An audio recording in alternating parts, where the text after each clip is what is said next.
Yeah, good afternoon. Uh, so I just wanted to try to record this one in English, and I realized I would not to have an audience for me. So, ganito tayo.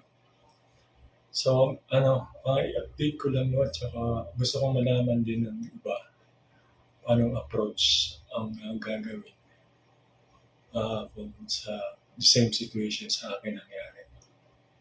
Kasi yung sa akin, parang pwede talagang silent killer ang blood sugar.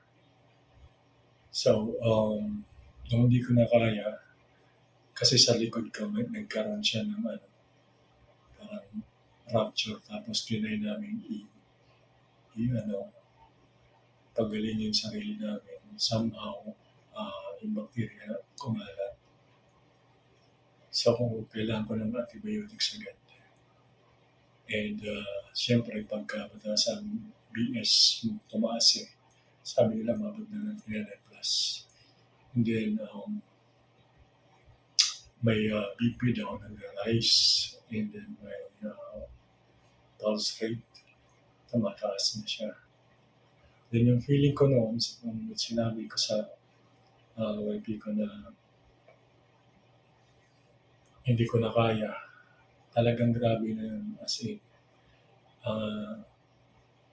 magpapawis na ako ng lamig-lamig na hindi ko na maintindihan. Tapos parang maglalakad siya na yun dito. Inigas na siya. Then, yun, may first responder and stabilizer is my son, siya.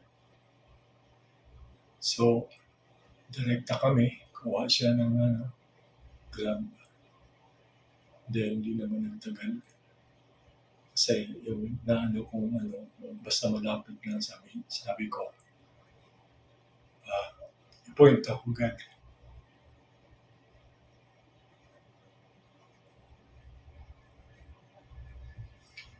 So yun, madali kami, pero hindi ko na kaya, alalay na si Sean sa akin para ko sige. Hindi ko talaga na ma-control yung sarili ko, pati psychomotor ko nawawala. So somehow, nakalalim kami, elevator pababa. Then, yun, alalay na sa sasakyan na gantay. Tapos, grabe yung feeling ko talaga. Kasi super lamig na ng ulo. And then, yung palpitation ng anak ko mabilis na. Yung sabi ng anak ko, relax lang dad. Kaya mo yan, sabi lang gano'n. So, may tendency naman ako na kaya kong i-control, calm down yung sarili ko. Then, doon yun yung pinaka-fighting, natin, mga ganyan. Huwag mag-panic talaga. Then, trinay ko i-calm down sarili ko hanggang sa nakarating kami. And then, mabilis na naman yung mga nurses. Hindi ko na masyadong interview mo na sagot-sagutan na ako. Tapos, nakaupo lang ako doon. Then, maya-maya tinusukan na pala ako ng insulin. And then, yung sa akin, para palala sabi ko. Then yun, kasi na yung ko, naninigas na to eh. Sakto lang talaga, parang ang dating sa akin noon, ang ginano na, maya-maya na konti para na-stabilize na. Tapos yung malay ko, akong siguro. Yun. So, that approach alone, and then yung nurse na sa akin, sabi, kuya, kalma ka lang, kaya mo yan. So, double ba? So, parang tap-in mo na sarili mo sa, na you have to breathe normally. Then, ganun lang para ka makalma. Not yun. So, umokay kami, umokay ako. Then, maya-maya then, hanggang sa nakuha na minakuha ko din ako. So, ganun lang. This is my way of sharing. Kasi kung halimbawa ikaw isa nangyari sa iyo, nagpanik ka, then the heart attack alone will kill you.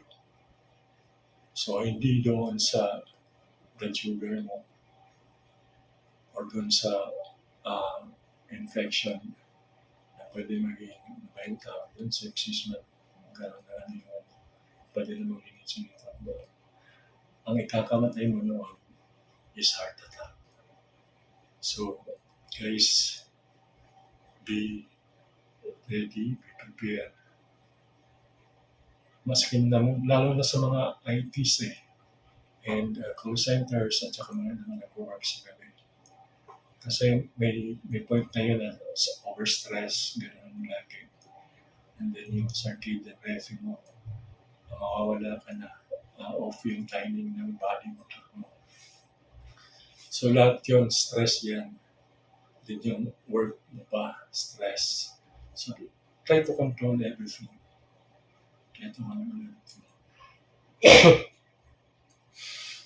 Para halimbawa lang yung may nangyari, bigla kang atake, gano'n.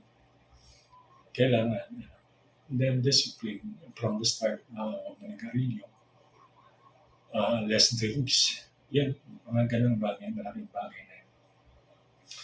So, this is my way of sharing what I have experienced.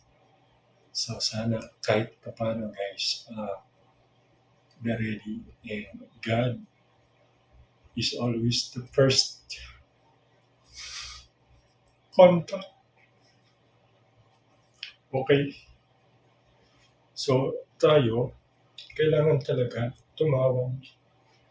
And then, sa sarili natin, habang nangyayari yung attack na yan. Kasi, in a matter of minutes lang, pwede ka na mawala.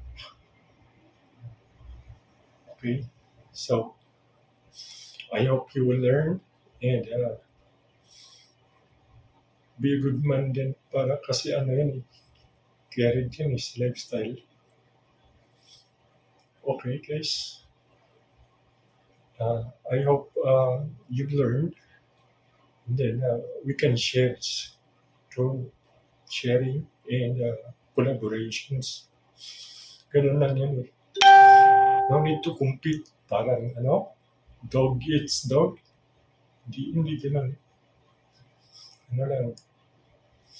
Yung may motivation ka na to expand, learn, and be a real person pa rin. Okay, thank you guys. Masyado na akong emotion.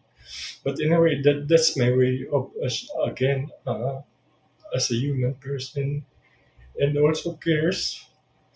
So, laban and be ready to anything that can happen. Okay? Thank you. Thank you sa lahat ng mga nag-support sa akin. And may lahat yan, God, Mama Mary, pray for you. Ganun, strength. You can have it in your most stress time, the stress call. Nandiyan yung Panginoon lagi. Kaya, keep on tapping yourself to that level na madali mo na lang. Na I-need ka. Ganun. Okay. Love you all. And thank you.